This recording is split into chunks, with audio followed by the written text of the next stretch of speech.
Singh is expected to return to court on July 27, 2018 for fixture. The details surrounding the allegation, however, remain sketchy.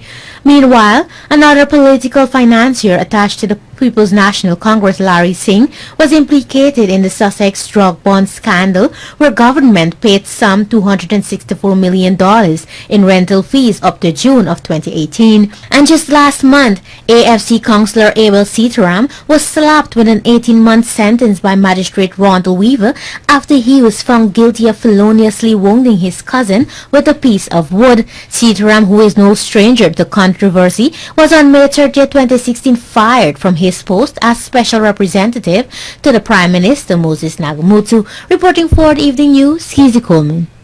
Thank you, Kizzy. U.S. oil giant ExxonMobil says it has increased its estimate of the discovered recoverable resources for the Stabroek Block offshore Guyana to more than 4 billion oil equivalent barrels. Samuel Signandan brings us the details. The potential of Guyana being a major player in the international oil industry has been further increased with a new announcement made by U.S. oil giant ExxonMobil. In addition to revealing that recoverable resources for the Stabroek Block could be more than 4 billion oil equivalent barrels, the company says it has advanced its evaluation to support a third phase of development and consideration of 2 additional phases of exploration. Exxon says the increase follows completion of testing at the Liza 5 appraisal well, a discovery at Ranger, incorporation of the 8 discovery, Longtail into the Thorbo area evaluation and completion of the Pecora discovery evaluation. The previous recoverable resource estimate was 3.2 billion oil equivalent barrels. The company's senior vice president, Neil Chapman, said, and I quote, "Outstanding resource quality across these opportunities combined with industry-leading project execution capabilities will provide greater value to resource owners, partners, and our shareholders," end quote. Chapman said also continued success in Guyana and progress in other upstream growth projects in other countries are giving the company additional confidence in achieving its long-term earnings growth plans as it had outlined in March of this year. According to him, Guyana's first development, Liza Phase 1, will use a floating production storage and offloading FPSO vessel to produce 120,000 barrels of oil per day, starting by early 2020. Liza Phase 2, which is targeted for sanctioning by the end of this year, will use an FPSO vessel designed to produce up to 220,000 barrels of oil per day and is expected to be producing by mid-2022. The Liza 5 well successfully tested the northern portion of the Liza field and along with the giant Payara field will support a third phase of development in Guyana. The collective discoveries on the Stabroek Block to date have established the potential for up to 5 FPSOs producing over 750,000 barrels per day by 2025. There is potential for additional production from significant undrilled targets and plans for rapid exploration and appraisal drilling, including at the Ranger discovery. The Stabroek Block is 6.6 million acres. Samuel Signandan, The Evening News. Thank you, Samuel. The government of Guyana says it is pleased with the announcement today by ExxonMobil and its partners, Hess Guyana and CNOOC Nexen Petroleum, of the increase in the estimate for the Stabroek Block to over 4 billion barrels. ExxonMobil has made 8 discoveries in Guyana's waters to date: Liza, Payara, Liza Deep, Snook, Turbot, Ranger, Pecora, and Longtail. The previous estimate by ExxonMobil was 3.2 billion barrels. This announcement therefore increases the estimate by over 800 million barrels. Production is expected to commence in the first quarter of 2020 with an estimated 120,000 barrels per day. This should increase to 220,000 barrels per day by 2022. The Department of Energy, which is imminently being established, will continue the work for the efficient development of the resources on the firm foundation that has already been laid. Samuel Signandan now joins us to report that the parliamentary opposition has announced plans to table legislation that would seek to create some greater level of transparency and accountability in the petroleum sector. Let's find out more. Assistance is being sought from the Extractive Industries Transparency Initiative (EITI) and the Open Society Foundation by the parliamentary opposition to assist with legislation to be tabled in Parliament for the petroleum sector. This was disclosed by opposition leader Jagdeo, who said that the idea is to have oil companies and government become more transparent in their transactions and for them to account to the people of Guyana. The moment we receive money from any oil company, that is any money from any oil company, that the Minister of Finance would have 1 week or 2 weeks to gazette the receipt, and within a month must notify the National Assembly, and the money has to be paid only into the consolidated fund or to the sovereign wealth fund. The former president added that should any of those fail, the idea is to have laws in place that will see a 10-year jail term instituted for non-disclosure of an agreement or transaction. He feels by doing this, such incidents would not be allowed to happen again, and companies would also be required to disclose that information. And that the companies themselves would have an obligation to point out if they don't notice that this has been, that they made a payment to the Treasury or to the Ministry and they did not see it in the public domain. You know, or they make the companies also obligated to disclose the money that they are transferring to the country. However, the opposition leader noted that his party was still looking for drafters, while explaining that there were not many skilled persons available to put together such legislation. Jagdeo noted that this will be able to safeguard Guyana from experiencing issues of bribery and money laundering, especially in relation to the petroleum sector. In December of 2017, government had denied receiving an advance payment from ExxonMobil of US $18 million. However, a leaked document that was seen by this newscast proved that the administration was fully aware of receiving the sign-in bonus granted by the same company, as a request was also made to open an account at the central bank. The money was kept outside of the consolidated fund for a long time, until recently when a tranche for the Guyana border case was deposited. The rest remains in a private account at the central bank. This sector will most likely attract greater level of investment over the next few years, starting in 2020 when oil production is expected to begin. Samuel Sugnandan, The Evening News. Thank you, Samuel. Friends and relatives of 16-year-old Ronaldo Gomes, who died as a result of drowning on July 14, 2018 at the Splashman's Resort, held a protest outside the business place today, calling for better life safety measures to be put in place. Yanala Dalrympo tells us more.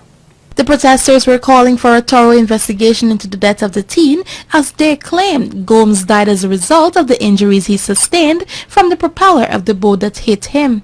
United Bridge Builders Mission member and women's rights activist Benita Montague says they are calling on the relevant authorities to look into the death of the teen. She cited that the aim of the protest is to avoid another life being lost at that very resort, and that life safety measures there are upped. This is not the first time, and if action is not taken, it would not be the last.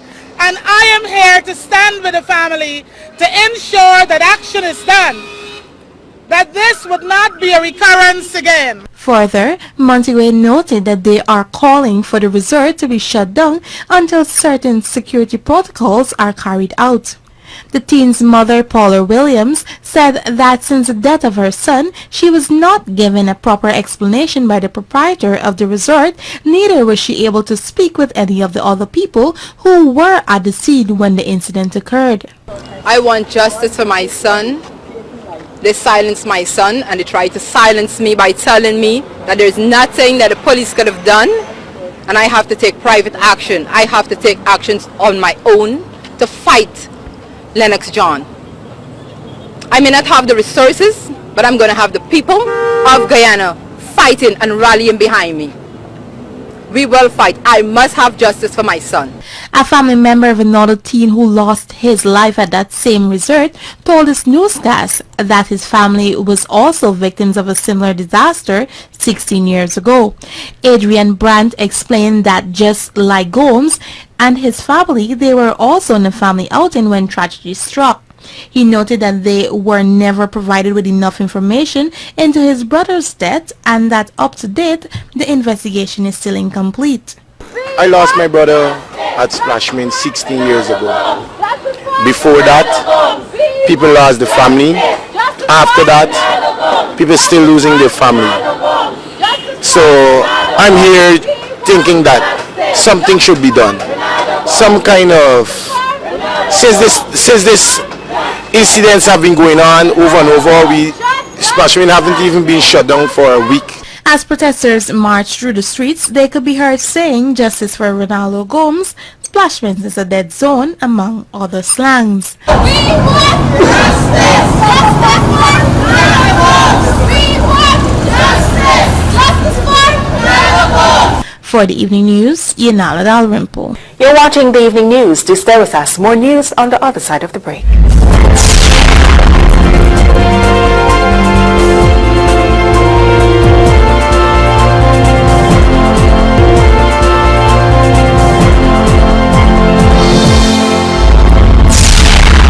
Welcome back. You're watching the evening news.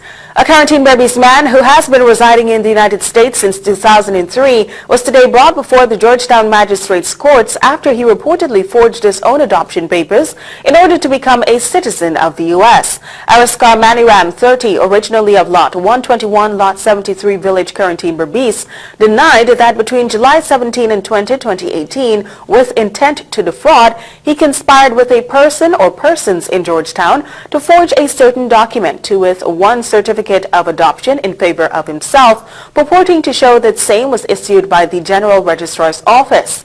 Police prosecutor Quinn Harris revealed that the accused paid someone $73,000 to forge the document. He then attempted to use the said document to apply for citizenship in America, but was caught. Maniram told Magistrate Judy Latchman that he was unaware that the document was forged, and as such, he was innocent of the fraud.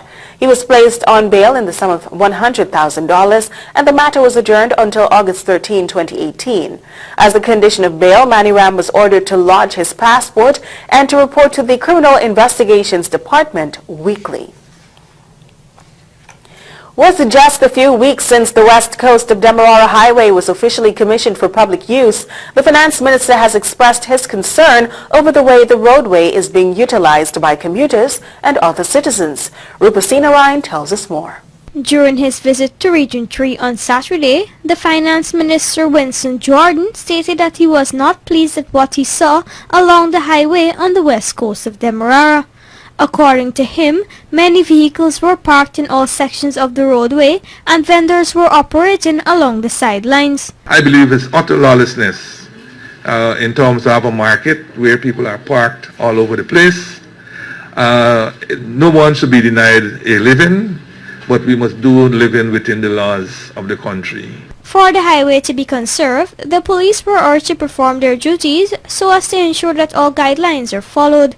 This includes ensuring that traffic hazards are not created when vendors ply their various trades. Coming here, I'm already concerned that we seem to be new people. We seem to commission new things and then we move on to the next, not seeming to care that if we don't care what we put in place, it would not serve us for the time that it's supposed to serve us. I'm asking the police to please do your job so that this highway can be preserved. Parking on shoulders degrade highways very much, and we ought not to allow parking on shoulders for highways. And we certainly ought not to allow people to be selling on highways, thus creating traffic hazards, congestion, and all these things. He further stated that for such structures to last, citizens and visitors would have to ensure that they are cared and used the correct way. The 30.7-kilometer highway spans from Freedom Hoop to Hydroni and was commissioned as part of a road improvement project which was ongoing for approximately 40 months. The project, budgeted $46.7 million US, was signed under the previous administration in 2014. It was the fourth of its kind and was funded by the Caribbean Development Bank in collaboration with the government. Rupa Sinarayan, The Evening News. Thank you, Andrew. Government is admitting that while data is collected from immigrants crossing Guyana's borders, very limited tracking of such individuals is carried out afterwards. Here's more. This was outlined by Foreign Affairs Minister Carl Greenidge at a press conference earlier today. He explained that there is a policy guideline vetted by Cabinet currently in place to establish how immigrants are to be treated. According to Greenidge, there is a need to avoid criminalizing migrants for immigration infractions. He therefore explained the guidelines that will be used. Cabinet asked, after Foreign Affairs had drawn these issues to their attention and some of the problems from what seemed to be rather harsh treatment of these persons, to look at this matter. Essentially, some common guidelines were put together, guidelines bearing in mind, one, you don't want to be providing arrangements that allow undesirables from the point of view of criminals, for example, terrorists and others, into the territory. In addition, the minister noted that the 1973 Treaty of Chaguaramas allows for Caribbean citizens to move between countries without undue barriers. This, he explains, gives them 6 months to stay, after which it is up to immigration authorities to grant extensions. Those who seek entry, of course, have to establish where they're coming from and that they don't fall into a category that we would regard as problematic. And they are required to enter Guyana by its lawful entry points. So if you use a port of entry, if you use some point other than a lawful port of entry, the authorities will have to say something to say about it. You will be required to satisfy that requirement before consideration will be given to you being entitled to stay for any period. You will know if you've traveled that you're given a card which you have to complete, indicating your nationality and where it is that you propose to stay. All of that's on the card. It isn't normal in Guyana, once the person enters the country, for you to be following them around to see where they are. That is, we're not that type of state. However, the immigration authorities can ask that you report to them from time to time. Greenidge explained that those who claim to be Guyanese will have to prove so. But Guyanese or not, the minister explained that vaccination is a prerequisite if they may have been exposed to a pandemic from their country of origin. Asked about the influx of Venezuelans in Mabaruma, Greenidge noted that a joint ministerial team, including public health and citizen... Welcome back. You're watching the Evening News. Speaking at a recent forum, Business Minister Dominic Gasking informed that the review of the local content policy should be completed by the first quarter of the year. Here is Davina Ramdas with that report. There is currently a second draft local content policy framework being reviewed and consulted on. We have also recently completed the terms of reference for a consultancy to complete the local content policy based on consultations, and a draft also an implementation plan. Depending on whether or not legislation is going to be needed for the implementation, this process should be completed by the fourth quarter of this year or by the first quarter of next year.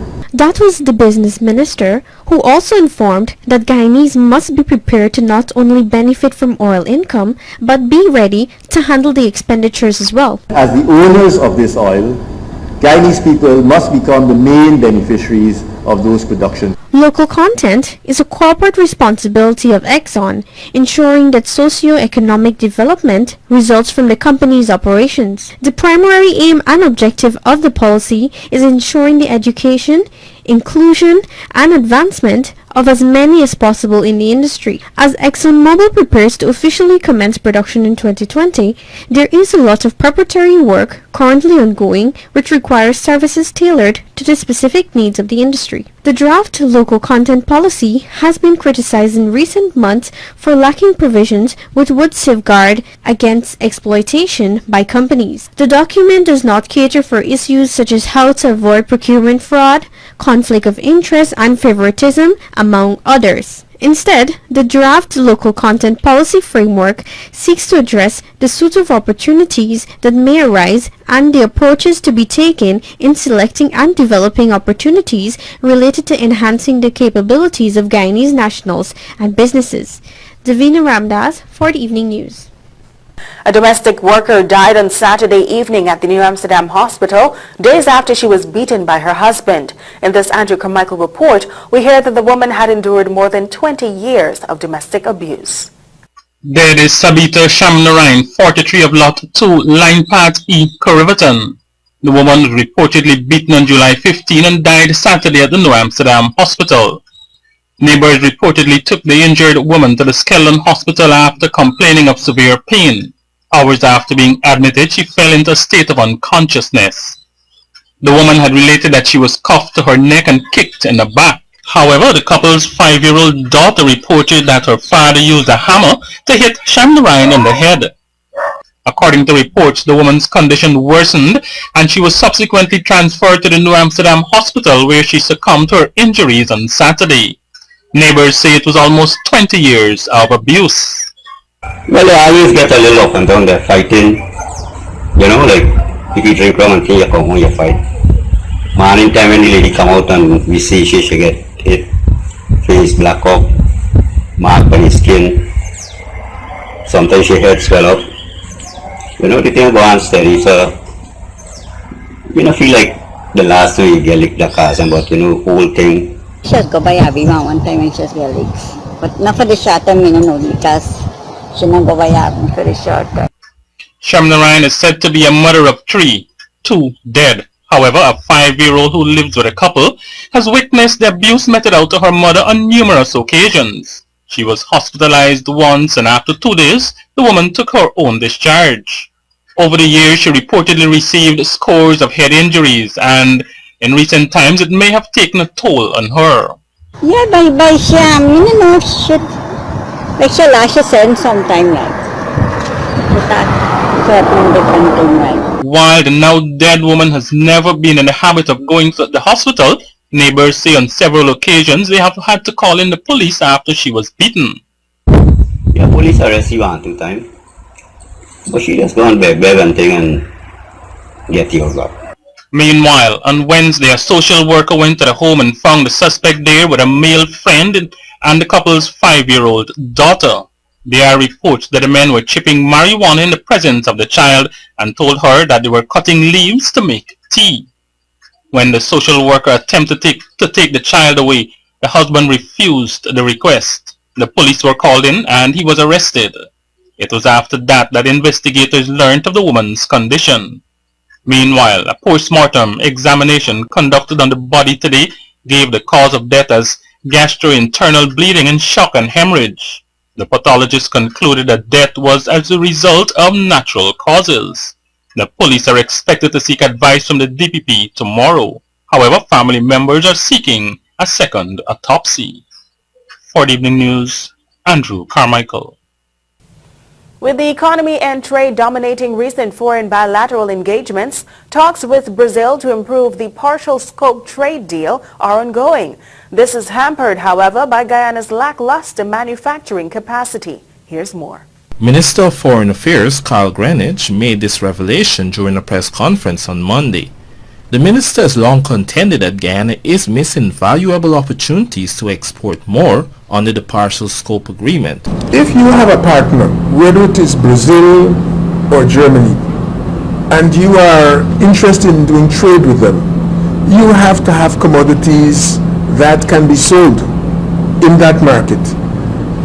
The situation you have with Brazil is this. The asymmetry is that Brazil can offer us a wider range of products by a factor of about 100 or more than we are able to offer to Brazil. Part of the reason has to do with the standards that are set by the Brazilians, as well as the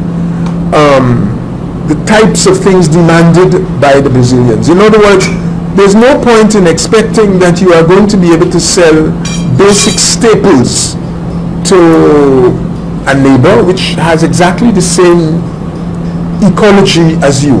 As such, he stressed the importance of value-added products and processing, an area Guyana has long lagged in.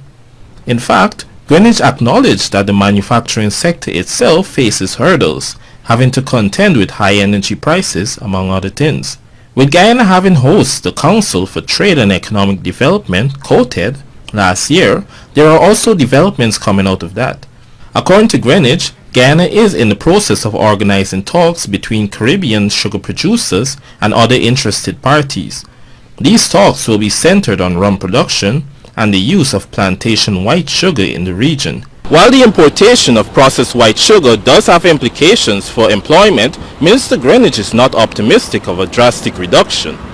You asked whether there's an expectation that as a result of the discussions there would be a drastic reduction in the importation of other types of refined white sugar. I don't expect that there will be any drastic reduction, but a region which commits itself to a single economic space cannot at the same time ask for those who are spending to spend on foreign products and expect that regionally is going to have an advantageous effect on employment and incomes. So you have, as a region, to have to recognize the consistency in economic policies, that employment and income levels in the region are not dependent on foreigners. They first of all depend on you. The minister's engagement also included preparations for the upcoming renegotiation of the Cotonou Agreement. Charles O'Brien, The Evening News. 186 youths benefited from the Youth Entrepreneurial Skills and Training Program at the Kuru Kururu Training Center, which forms part of the Ministry of Social Cohesion's program to address youth employment. The Kuru Kururu Training Center offers training for youths between the ages of 16 and 25. Interested youths can fill out an application form and take a simple entrance examination to enter the training institute. Trainees are involved in tours, field trips, sports, counseling sessions, religious activities, art and craft work. The Director of Youth, Melissa Carmichael Haynes, emphasized that the Department of Youth and Sport will continue to ensure that youths are educated and empowered to make a difference in their respective communities. You're watching the Evening News. Do stay with us. More news on the other side of the break.